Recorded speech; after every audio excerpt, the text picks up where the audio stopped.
ప్రభునందు ప్రియమైన సహోదరి సహోదరులకు ప్రభుపేట వందనాలు తెలియజేస్తున్నాను. మరొకసారి యూట్యూబ్ ద్వారా మీ గృహాలకు రావడానికి దేవుడు నాకు ఇచ్చిన ధన్యతను బట్టి వందనాలు తెలియజేస్తున్నాను. ఈరోజు నేను వాక్యం నుంచి హెబ్రీయులకు రాసిన పత్రిక 11వ అధ్యాయంలో ఉన్న విశ్వాస వీరుల గురించి నేను చెప్పబోతున్నాను. అందులో కొంతమంది విశ్వాస వీరులు ఉన్నారు. అందులో ఒక వ్యక్తి గురించి నేను మీతో చెప్పబోతున్నాను. అతని పేరు ఇస్సాకు. అతని గురించి హెబ్రీయులకు రాసిన పత్రిక 11వ అధ్యాయము 29వ వచనంలో ఇలాగ రాయబడ్డది. విశ్వాసం బట్టి ఇస్సాకు జరగబోవు సంగతుల విషయమై యాకోబు ఏసావును ఆశీర్వదించను రాయబడ్డది. ఇతనిలో ఉన్న కొన్ని లక్షణాల మీద పంచుకోబోతున్నాను. ఇస్సాకు అన్న మాటకు నవ్వు అని అర్థము. ఎందుకంటే ఇస్సాకు జన్మించే ముందు జరిగిన సంగతులు కొన్ని ఉన్నాయి. అవి ఏమిటంటే యేసు ప్రభు అయిన దేవుడు యేసు అబ్రహాము దర్శించినప్పుడు కుమారుడు ఇవ్వబోతున్నానని చెప్పాడు. అప్పుడు శారమ్మ గారు నవ్వారు. అందుకోసము ఆ బిడ్డ జన్మించినప్పుడు శారమ్మ అబ్రహాం గారు అతనికి నవ్వు తెప్పించాడు కాబట్టి నవ్వు అని అర్థం ఇచ్చే ఇస్సాకును వారు పేరు పెట్టారు. ఇస్సాకు అని పేరు పెట్టారు. కాబట్టి అతనిలో ఉన్న కొన్ని లక్షణాలని మనము ఈరోజు చూడబోతున్నాము. మొట్టమొదటి లక్షణము, అతడు తన బిడ్డలను దీవించినట్టు రాయబడ్డది. యాకోబును దీవించాడు, ఏసావును కూడా దీవించాడు. ఇద్దరిని కూడా దీవించినట్టు రాయబడ్డది. ఎందుకంటే కుమారుల మీదకి ఆశీర్వాదాన్ని తండ్రి ద్వారా దేవుడు పంపించాడు. కాబట్టి మనము కూడా మన బిడ్డలు దీవించాలని కోరుతున్నాడు. ఎట్లా దీవించాడంటే అనేక జనాలకి తండ్రులుగా మీరు ఉండాలి. అనేక లక్షలాది మందికి తర్వాత యాకోబు సంతానం నుంచి ఏసావు సంతానం నుంచి అనేక లక్షలాది మంది బిడ్డలు వచ్చారు. అలాగా ఇస్సాకును ఆశీర్వదించాడు. కాబట్టి మనము కూడా ఆశీర్వదించాలి, బిడ్డల్ని ఆశీర్వదించే వారికి ఉండాలని దేవుడు కోరుతున్నాడు. ప్రవచించాడు వారి గురించి. కాబట్టి యాకోబు గురించి ప్రవచించాడు, లేక ఏసావు గురించి ప్రవచించాడు, లేక దీవించాడు రాయబడినది. కాబట్టి మనము కూడా మన బిడ్డల్ని దీవించాలి. మీ బిడ్డలను దీవించాలని కోరుతున్నాను. చాలా మంది బిడ్డల్ని తిరుగుతూ ఉంటారు, శపిస్తూ ఉంటారు, ఎందుకు పుట్టాడా అంటూ ఉంటారు. Don't say such kind of words.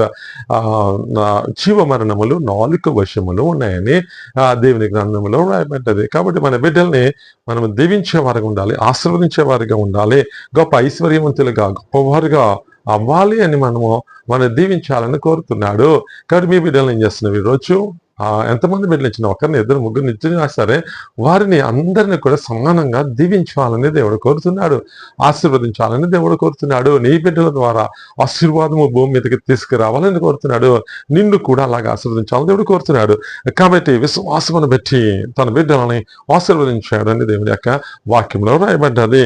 కాబట్టి ఈ రోజుల్లో స్కూల్స్ తెరుస్తున్నాడు. జూన్ నెల స్కూల్స్ తెరుస్తున్నారు. మీ బిడ్డలు స్కూల్స్కి వెళ్తూ ఉంటారు.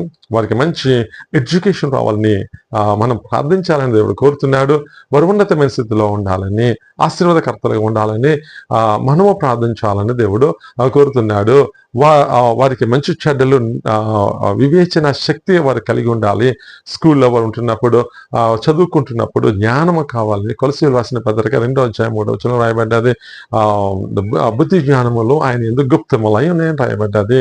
కాబట్టి మీ బిడ్డలని దేవుడు చదువు విషయంలో జీవించాలని, ఆశీర్వదించాలని కోరుతున్నాడు. ఎటువంటి స్నేహితులు వారు కలిగి ఉంటున్నారో మీరు గుర్తించాలి అని నేను కోరుతున్నాను. ఈ రోజుల్లో ఒక సంఘటన, యూపీ పట్టణంలో జరిగిన ఒక సంఘటన మీతో పంచుకోవాలనుకుంటున్నాను. ఇద్దరు స్నేహితులు ఉన్నారు. చిన్నప్పటి నుంచి పెరిగారు, పెద్దయ్యారు, మంచి ఆటగాళ్ళు అయ్యారు. అయితే ఒక అతను చాలా స్నేహితులు, మంచి స్నేహితులు, పెద్దవాళ్ళు అయ్యారు. 20-23 సంవత్సరాలు వచ్చినాయి, ఆడుకుంటున్నారు, మంచి మంచి ప్రైజులు సంపాదిస్తున్నారు.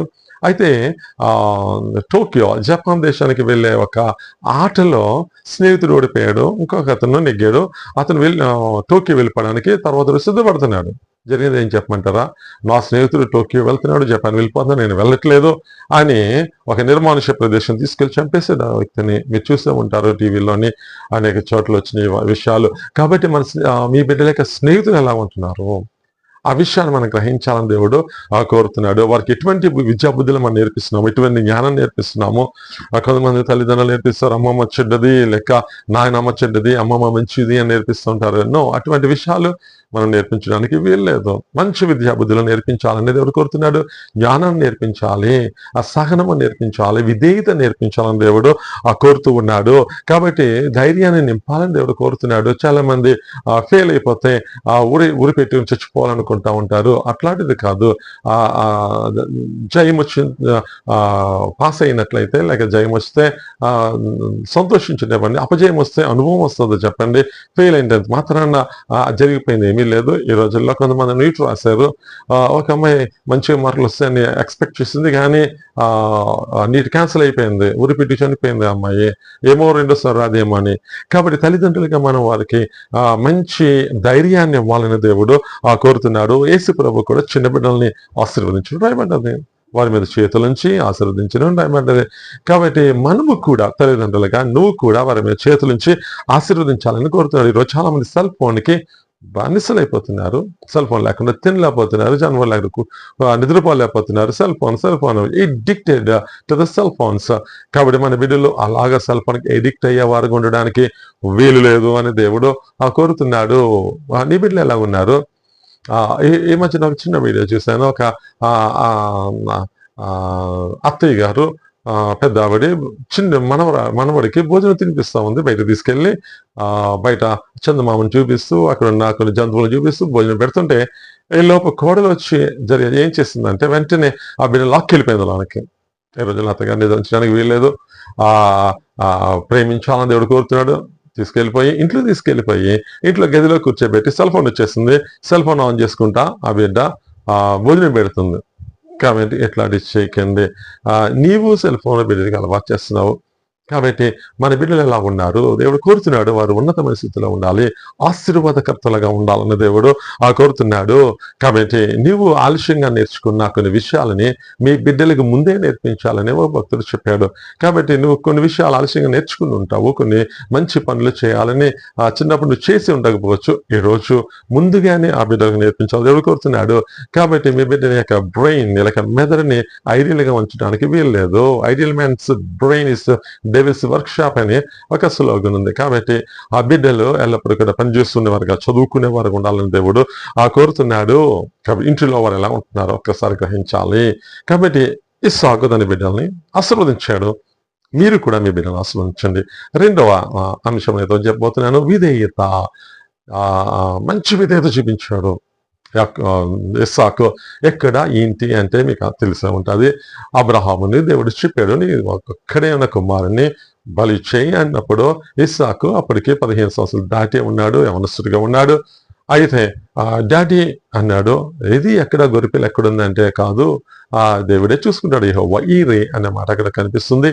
వెంటనే ఆ కుమారుడిని బంధించి ఉన్నప్పుడు ఆ కుమారుడు ఏమీ అనలేదు, విధేయత చూపించాడు. అయితే దేవుడు బలిమని అడగలేదు. తన కుమారుని బలి ఇవ్వాలని ఆశ కాదు, కానీ అబ్రహాం యొక్క విశ్వాసాన్ని పరీక్షించాడు. అక్కడ ఇస్సాకు విధేయత చూపించినట్టు రాయబడ్డది. కాబట్టి మాట వినడం శ్రేష్టము అని రాయబడ్డది.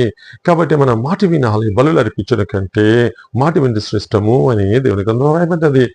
సౌలు సమూయేలు చెప్పిన పనులు చేయలేకపోయాడు, మాట వినలేదు. బలు అర్పిస్తానన్నాడు. కాదు, బలు అర్పించడం కాదు, లేదు ఇంకొక పనులు చేయడం కాదు, కానీ మనము చేయవలసిన పని ఏంటంటే మాట వినాలి.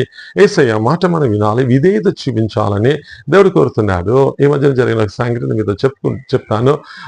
అక్కడ సముద్రం దగ్గర, కాకినాడలో సముద్రం ఉంది. అక్కడ కొన్ని చోట్ల అపాయం రాస్తుంటది, లోటు దిక్కద్దు అని రాస్తుంటది, జాగ్రత్త అని రాస్తుంటది, లోబడి ఉండండి అని రాస్తుంటది, అపాయము అని చెప్పి ఉంటుంది. కొంత కుర్రాళ్ళు ఇలా రాస్తుంటారు, పోలీసు వాళ్ళు రాస్తుంటారు, పర్లేదులేని కొంచెం నీటిలో దిగడానికి ప్రయత్నం చేస్తుంటారు. వాళ్ళు నీటిలో దిగుతారు. వాళ్ళు జరుగుతుంది ఏంటంటే కొంచెం లోతుకి ఏం కనిపించదు, లోతు లేదురా ఇక్కడ, అనవసరంగా అక్కడ రాశారు, లోబడండి, విధేయత చూపించండి, లోతుకి వెళ్ళొద్దు అని రాశారు, ఏముండదురా అని అనుకుని నలుగురు కుర్రాళ్ళు దిగారు. జరిగింది ఏమిటంటే వాళ్ళు నీటిలో ఉన్నప్పుడు వాళ్ళు ఎక్కడ ఉన్నారో తెలియదు, వాళ్ళకి ఎంత లోతులో ఉన్నారో కూడా ఒక్కోసారి తెలియదు. సడన్ గా లోతు వచ్చింది, నలుగురు కూడా చనిపోయారు. ఇక్కడ విధేయత చూపించాలి. చాలా మంది తల్లిదండ్రులకి విధేయులు చూపించరు, ఉపాధ్యాయులకి అసలు విధేయత చూపించరు. No don't say like that. Respect the teachers, respect the elders. పెద్దవాడిని గౌరవించాలి, పెద్దవాడిని పూజించమని చెప్పట్లేదు, కానీ గౌరవించడం నేర్చుకోవాలి. కాబట్టి గౌరవించే వారికి ఉండాలని దేవుడు కోరుతున్నాడు. అవిధేయత చూపించడానికి వీల్లేదు. ఆదాము అవ్వలు అవిధేయత చూపించారు, వారు చేసిన ఘోరమైన పాపం ఎక్కడ కనిపించట్లేదు, కానీ దేవుని మాట వినలేదు అంటే దానికి బట్టి శాపాన్ని పొందారు. కాబట్టి మనము ఎలా ఉన్నా ప్రశ్నించుకున్నాం, ఇదే చూపించే వరకు ఉండాలి. మూడవది, అతడు ప్రార్థనాపరుడైన భర్తగా వ్రాయబడ్డది. ఆ బిడ్డలు లేనప్పుడు భార్య ప్రార్థన చేస్తుంటారు, ఆడవాళ్ళు ప్రార్థన చేయొచ్చేమో కానీ ఇక్కడ ఇస్సాకును చూచినప్పుడు ఇస్సాకు ప్రార్థన చేస్తూ ఉంటాడు. నా భార్యకి బిడ్డలు కావాలి, భార్యకి బిడ్డలు ఇవ్వండి, నాకు బిడ్డలు ఇవ్వండి అని ఇస్సాకు మొరపెట్టినట్టు రాయబడ్డది. కాబట్టి ప్రార్థనాపరుడైన భర్తగా ఉండాలి. మనం ఎలా ఉన్నాం పరిశీలించుకుందాము. చాలా మంది కుటుంబ ప్రార్థనలో భార్యలు ప్రార్థన చేస్తారు, బిడ్డలు ప్రార్థన చేస్తారు, భర్త నోరిప్పడు. నువ్వు కూడా ప్రార్థన చేయాలి, తండ్రిగా ప్రార్థన చేయాలని దేవుడు కోరుతున్నాడు. నమ్మకమైన భర్తగా ఉండాలని దేవుడు కోరుతున్నాడు. 20 సంవత్సరాల తర్వాత వారికి బిడ్డలు జన్మించినప్పుడు ఇస్సాకు వేచి ఉన్నాడు, తొందరపడలేదు. కాబట్టి ఇంకో పెళ్లి చేసుకుందామేమో అని అనుకోలేదు, చాలా లోబడి ఉన్నాడు, నమ్మకమైన భర్తగా ఉన్నాడు. కాబట్టి మనము కూడా నమ్మకంగా ఉండాలని దేవుడు కోరుతున్నాడు. దేవుడు మన ప్రార్థన ఆలకించే దేవుడు. ఆ పురుషులైనా స్త్రీలైనా ఎవరైనా సరే, బైబిల్లో మాట్లాడబడింది, పురుషులు తమ పవిత్రమైన చేతులెత్తి ప్రార్థన చేయండి అని రాయబడ్డది. కాబట్టి మనం ప్రార్థన చేయాలని దేవుడు కోరుతున్నాడు, చేతులెత్తి ప్రార్థన చేయాలని ఆ దేవుడు కోరుతున్నాడు. కాబట్టి సమస్యలు వస్తూ ఉంటాయి మనకి. ఒకసారి బిడ్డలు పుట్టకపోవచ్చు, లేదా ఆలస్యం అవ్వచ్చు, అనారోగ్యం రావచ్చు, కష్టాలు బాధలు రావచ్చు. అయినప్పటికీ మన ప్రార్థన చేయడం మట్టుకు డోంట్ స్టాప్ ఇట్. ఆఫ్ చేయడానికి వెళ్ళాలి, ఆఫ్ చేయొద్దు. ప్రార్థన ఆఫ్ చేయడానికి వీలు లేదని దేవుడు కోరుతున్నాడు. కాబట్టి ఈరోజు దేవుడు నిన్ను అడుగుతున్నాడు, ఎలాగున్నావు? నమ్మకమైన భర్తగా ఉన్నావా? నమ్మకమైన భార్యగా ఉన్నావా? నమ్మకమైన కుమారుడుగా, కూతురుగా నువ్వు ఉన్నావా? నిన్ను నమ్ముతున్నారని నీ తల్లిదండ్రులు. కాబట్టి నమ్మకమైన వాడిగా ఉండాలి, ప్రార్థనాపరుడుగా ఉండాలి అని దేవుడు కోరుతూ ఉన్నాడు. కాబట్టి ఈరోజు దేవుడు మనతో మాట్లాడుతున్నాడు. ఇస్సాకు నమ్మకమైన వాడిగా ఉన్నాడు. కష్టాలు వచ్చినాయి, బాధలు వచ్చినాయి, శ్రమలు వచ్చినాయి, ఆలస్యం అవుతూ ఉంటుంది. అయినప్పటికీ ప్రార్థనలో కనిపించాడు. తరువాత అంశము, సాయంకాలం ధ్యానింప వెళ్ళాడు అని రాయబడ్డాడు. సాయంకాలం ధ్యానించడానికి వెళ్ళాడు. తన భార్యను తీసుకొస్తున్నారు, రిబెకాను తీసుకొస్తున్నారు. ఈ లోపు తన పొలములో ధ్యానించడానికి వెళ్ళాడు. అంటే అతను ధ్యానించడానికి ఆ రోజు మందిరం లేదు, లేక వాక్యం లేదు, ధ్యానించే వారు తనతో పాటు లేరు. అక్కడ చుట్టుపక్కల అన్ని జనులందరూ ఉన్నారు. తినమట్టుకు ధ్యానించడానికి, మెడిటేట్, దేవుని వాక్యాన్ని ధ్యానించడానికి వెళ్ళాడు, నిర్ణయించుకున్నాడు, ధ్యానించుకున్నాడు. కాబట్టి మనము కూడా దేవుని వాక్యాన్ని ధ్యానించాలి. బైబిల్ గ్రంథంలో రాయబడ్డది, కీర్తనల గ్రంథం 1వ అధ్యాయంలో రాయబడిన మాటలు ఏంటంటే, అతడు నీటి కాలువల వారున నాటబడిన వాడే, దేవరాత్రము దేవుని వాక్యం ధ్యానించేవాడు ఎలా ఉంటాడని రాయబడింది. నీటి వారణ ఉన్న చెట్టులాగా ఫలించు, తన కాలం ముందు ఫలం ఇచ్చే చెట్టులాగా ఉంటాడు అని రాయబడ్డది. కాబట్టి ఇస్సాకు ధ్యానించాడు, దేవుని వాక్యాన్ని చదువుకున్నాడు. మరి మీరు చదువుతున్నారా? దేవుని వాక్యాన్ని ధ్యానిస్తున్నారా? చదివితే ఉపయోగం లేదు, కానీ ధ్యానించాలి. దానిలో లోతైన సారాంశాన్ని మనం గ్రహించాలి. దేవుని వాక్యం వింటున్నాము, దాన్ని మనము తిరిగి ధ్యానించుకోవాలి అని దేవుడు కోరుతున్నాడు. ఆవులు లేక కొన్ని జంతువులు నెమరు వేస్తాయని మనం చదువుతుంటాము, చూస్తూ ఉంటాము. భోజనం చేసిన తర్వాత అవి ఒక చెట్టు కింద కూర్చుని మళ్ళీ వెనక్కి తీసుకొచ్చి ఆహారాన్ని నెమరు వేస్తూ ఉంటాయి. కడ్డింగ్ అంటారు దాన్ని. కాబట్టి మనము కూడా దీని వాక్యాన్ని ఆదివారం వినేసాము. ఇక 7 అంశాల మీద చెప్పాను. ఒక్కొక్క అంశాన్ని ఒక్కొక్క రోజుని మీరు ధ్యానించుకోవచ్చు. కాబట్టి ధ్యానించాలని దేవుడు కోరుతున్నాడు, నెమరు వేయాలని కోరుతున్నాడు. కాబట్టి మనం ఎలా ఉన్నాము? నమ్మకమైన ప్రార్థనాపరుడైన భర్తగా, భార్యగా, కూతురుగా, కొడుకుగా నువ్వు ఉండాలని దేవుడు కోరుతున్నాడు. 5వ అంశము, ఇస్సాకు భయపడిన దేవుడు యాకోబు మాట అంటాడు, నా తండ్రి భయపడిన దేవుడు. మరి తండ్రిగా మనం దేవుని భయపడితే బిడ్డలు దేవునికి భయపడతారు, లేదా దేవుని భయభక్తులు కలిగి ఉంటారు. బాలుడు నాడు వసంతరం వాడికి నేర్పము అని రాయబడ్డది బైబిల్లో, వాడు పెద్దవాడైనప్పుడు అని రాయబడ్డది. కాబట్టి తండ్రిగా నువ్వు లోబడాలి, తల్లిగా నువ్వు లోబడాలి, తగ్గించుకోవాలి. వాడు నా తండ్రి భయపడ్డాడు, ఆ దేవుడు నాకు తోడుగా ఉన్నాడు అని ఇస్సాకు మాట్లాడుతున్నాడంటే నిజమే. మనము కూడా దేవునికి భయపడే వారికి ఉండాలి, తండ్రిగా దేవునికి భయపడాలి, తల్లిగా దేవునికి భయపడాలి. అంటే ప్రతిదినము కూడా వణుకుపోమని కాదు దేవుడు అంటే, ఆయన భయభక్తులకి ఉండాలి, ప్రార్థన చేసుకోవాలి. కుటుంబ ప్రార్థన లేక ఆదివారం దేవుని మందిరానికి అందరూ కలిసి వెళ్ళాలి. కుటుంబం అంతా దేవుని సంధికి వెళ్ళాలని దేవుడు కోరుతున్నాడు.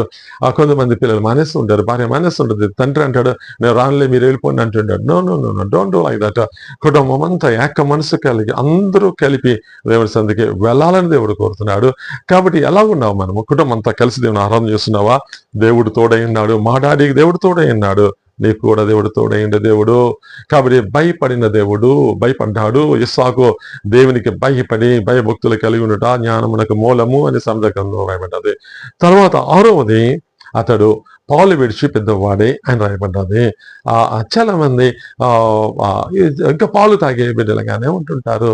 ఆత్మీయ జీవితంలో లేక జ్ఞానం విషయంలో అన్ని విషయాలు మనం పెద్దవారికి ఎదగాలని దేవుడు కోరుతున్నాడు.